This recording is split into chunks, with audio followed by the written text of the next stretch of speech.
ছিল, রিভিউ পিটিশনের ভবিষ্যৎ নিয়ে চিন্তা ছিল। এই সমস্ত চিন্তার অবসান অবশেষে নিয়োগ বিজ্ঞপ্তি বেরোচ্ছে, এই কথা মাননীয় মুখ্যমন্ত্রী মমতা বন্দ্যোপাধ্যায় আজ সাংবাদিক সম্মেলনে ঘোষণা করে দিয়েছেন। এবার বলি তিনি কোন কোন ডেটের কথা বলেছেন। তিনি বলেছেন 31শে মে যেহেতু সুপ্রিম কোর্টে নিয়োগ বিজ্ঞপ্তি সংক্রান্ত হলফনামা জমা করতে হবে, তাই নোটিফিকেশন আউট করা হবে 30শে মে, অর্থাৎ 30শে মে শুক্রবার দিন কিন্তু নোটিফিকেশন আউট হচ্ছে। এবং সেই সঙ্গে ফর্ম ফিল আপ শুরু হবে, অর্থাৎ অ্যাপ্লিকেশন ফর্ম ফিল আপ শুরু হবে 16ই জুন 2025। 16ই জুন থেকে অ্যাপ্লিকেশন ফর্ম ফিল আপ কিন্তু শুরু হয়ে যাচ্ছে এবং সেই ফর্ম ফিল আপ চলবে, অর্থাৎ লাস্ট ডেট অ্যাপ্লিকেশনের রয়েছে 14ই জুলাই। এই টাইমের মধ্যে কিন্তু ফর্ম ফিল আপ করা যাবে। এবং তিনি যেটা বলেছেন যে অ্যাপ্লিকেশন পাবলিকেশন অফ প্যানেল, অর্থাৎ প্যানেল প্রকাশের তারিখ হচ্ছে 15ই নভেম্বর এবং তার মধ্যেই কিন্তু যাবতীয় যা বিষয়, তার মধ্যেই যাবতীয় যা অর্থাৎ পরীক্ষা নেওয়া, স্ক্রুটিনি, পরীক্ষার খাতা চ্যালেঞ্জ এবং তারপরে ইন্টারভিউ, এই যাবতীয় কাজ কিন্তু তার মধ্যেই তারা কমপ্লিট করে ফেলবেন। এবং 15ই নভেম্বর যেহেতু সুপ্রিম কোর্টের নির্দেশ রয়েছে 31শে ডিসেম্বরের মধ্যে নিয়োগ প্রক্রিয়া সম্পন্ন করে ফেলতে হবে, তাই প্যানেল প্রকাশ হবে 15ই নভেম্বর এবং তারপরে কাউন্সিলিং, তারপরে কিন্তু নিয়োগ হয়ে যাবে। অর্থাৎ একেবারে সময়সীমা, গোটা ক্যালেন্ডার কিন্তু প্রকাশ করে দিয়েছেন মুখ্যমন্ত্রী মমতা বন্দ্যোপাধ্যায় এবং সেই ক্যালেন্ডার মেনেই কিন্তু তারা কাজ করবেন। এবং এই যে ডেট প্রকাশ, সেই সঙ্গে সঙ্গে তারা কিন্তু ভ্যাকেন্সির কথাও জানিয়েছেন। কি ভ্যাকেন্সি বলেছেন?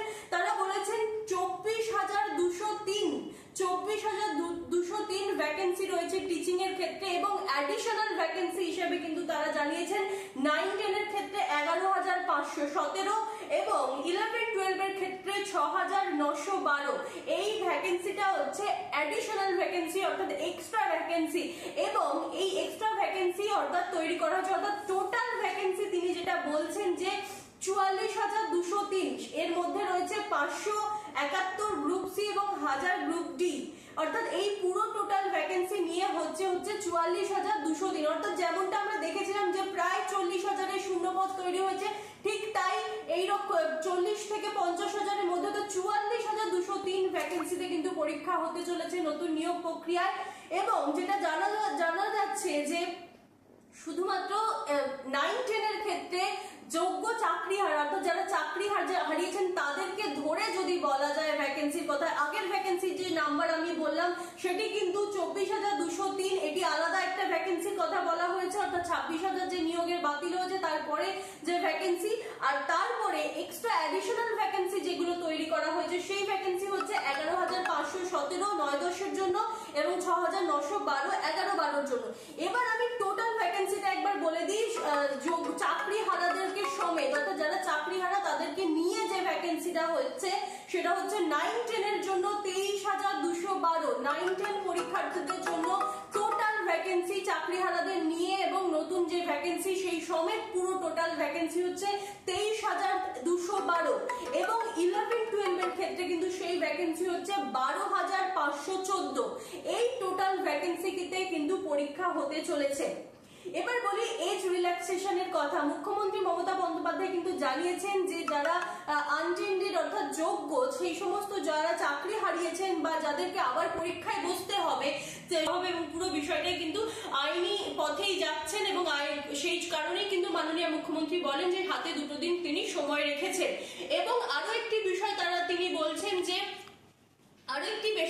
তিনি কিন্তু বলেছেন যে এই এজ রিল্যাক্সেশনের সঙ্গে কিন্তু অভিজ্ঞতার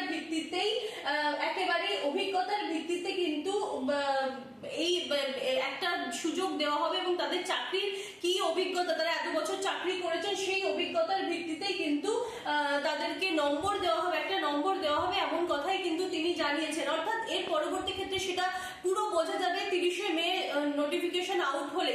এবার যেটা আমি বলবো যে নতুনরা অ্যাপ্লিকেবল কিনা, এই বিষয়টার প্রশ্ন অনেকের থাকবে। এখানেও কিন্তু মুখ্যমন্ত্রী স্পষ্ট করে দিয়েছেন যে যাদের যোগ্যতা রয়েছে, অর্থাৎ প্রতি ক্ষেত্রে টিচার 9-10-এর টিচারের ক্ষেত্রে যাদের যোগ্যতা রয়েছে, অর্থাৎ যোগ্যতা মান যেটা ক্রাইটেরিয়া, সেই ক্রাইটেরিয়া যারা ফুলফিল করতে পারছে তারা সবাই পরীক্ষায় বসতে পারবে। এবং অর্থাৎ 9-10 এর ক্ষেত্রেও 11-12 এর ক্ষেত্রেও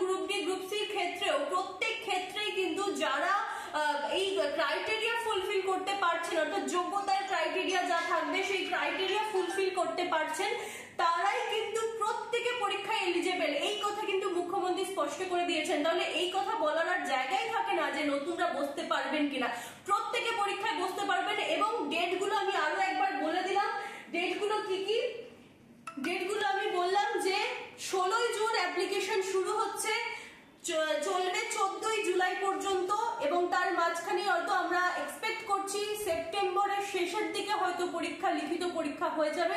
কারণ মুখ্যমন্ত্রী বলেছেন যে নভেম্বরের 15 তারিখ প্যানেল আউট হবে এবং তার আগে কিন্তু সমস্ত কিছু কমপ্লিট হয়ে যাবে, অর্থাৎ পরীক্ষা, খাতা দেখা এবং স্কুটিনি সমস্ত কিছু কিন্তু, ইন্টারভিউ সমস্ত কিছু কমপ্লিট হয়ে যাবে এবং প্যানেল বেরিয়ে যাবে, তারপরে কাউন্সেলিং। ফলে এই যে সেপ্টেম্বরের শেষের দিকে কিন্তু আমরা যদি পরীক্ষা হবে এটা ধরেও নিই, তাহলেও কিন্তু এই হাতে খুব অল্প কিছু সময় থাকছে, অর্থাৎ হাতে দেড় থেকে দু মাসের মতো সময় আমরা পাচ্ছি, এমনটাই কিন্তু দেখা যাচ্ছে। ফলে সমস্ত ক্যালেন্ডার এসএসসির নতুন নিয়োগ প্রক্রিয়া হচ্ছে, মুখ্যমন্ত্রী জানিয়ে দিয়েছেন এরপরে আর কোনো চিন্তার জায়গা নেই, কোনো আলোচনার জায়গা নেই, সমস্ত ডেট, সমস্ত ভ্যাকেন্সি আমি জানিয়ে দিলাম। এবং মুখ্যমন্ত্রী এও বলেছেন শুধুমাত্র টিচার রিক্রুটমেন্টের জন্য একটি আলাদা নোটিফিকেশন বেরোবে এবং গ্রুপ ডি, গ্রুপ সি স্টাফেদের জন্য একটি আলাদা নোটিফিকেশন বেরোবে। টিচার রিক্রুটমেন্টের 2-3 দিন পরেই কিন্তু এই গ্রুপ ডি, গ্রুপ সি স্টাফেদের নোটিফিকেশন বেরোবে। এবার টিচার রিক্রুটমেন্টের অনেকের প্রশ্ন ছিল যে একই সঙ্গে নোটিফিকেশন বেরোবে নাকি আলাদা নোটিফিকেশন বেরোবে, তবে সম্ভবত মুখ্যমন্ত্রী এটাই জানালেন যে একটাই নোটিফিকেশন বেরোবে যেখানে সবাই